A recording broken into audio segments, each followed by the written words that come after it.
Et vous, que faites-vous? Pourquoi les députés RN n'ont pas voté une seule mesure, Jordan Bardella, une seule disposition ces dernières années sur les lois sécuritaires? Pas une seule, je ne dirais pas cela. Nous en avons voté au Parlement européen, par exemple. Nous avons voté pour le système d'information Schengen qui permet d'améliorer la transmission d'informations, la coopération policière.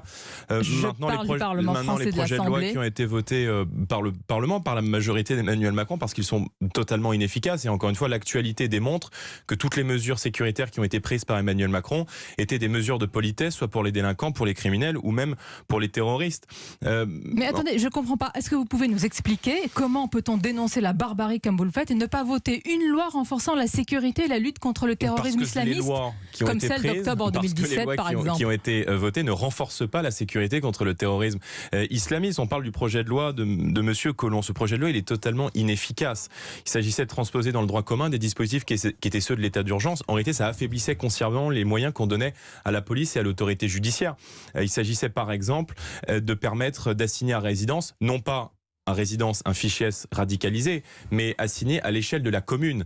Donc il y avait effectivement un certain nombre d'incohérences et puis il n'y avait rien sur le problème de fond. Non mais Jordan, par exemple, nous sommes en ce moment en plein procès des attentats de Charlie Hebdo en mai 2015, puisque vous êtes précis, vos députés votent contre la loi renseignement qui donne plus simplement de moyens à nos services de renseignement. Comment on peut entendre cela aujourd'hui? Parce que c'est faux, parce que les lois qui ont été votées, n'ont rien changé. Voilà. Quand on apporte plus de moyens à nos services de renseignement, vous ne pouvez pas dire que ce n'est pas efficace. Si, parce qu'il ne faut pas se fier au titre qui est souvent très très joli. On nous dit vous n'avez pas voté le projet de loi antiterrorisme.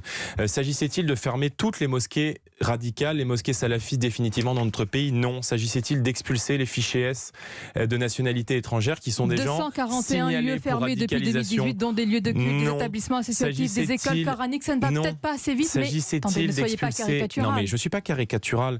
On ne peut pas dire que les mosquées radicales ont été fermées aujourd'hui dans notre pays. Il y en a un peu plus de 120 dans notre pays. Il y en a une dizaine qui ont été fermées depuis les attentats de Charlie.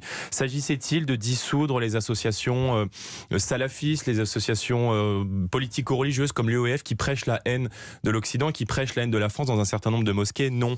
S'agissait-il de rendre l'armement obligatoire pour les policiers municipaux, par exemple? Depuis les attentats perpétrés par Mohamed Merah en 2012, aucune disposition, aucune mesure. Aucune votée. Je peux vous répéter ce que je viens de dire, mais en l'occurrence, les dispositifs qui ont été votés ne permettent en rien d'améliorer la situation dans notre pays.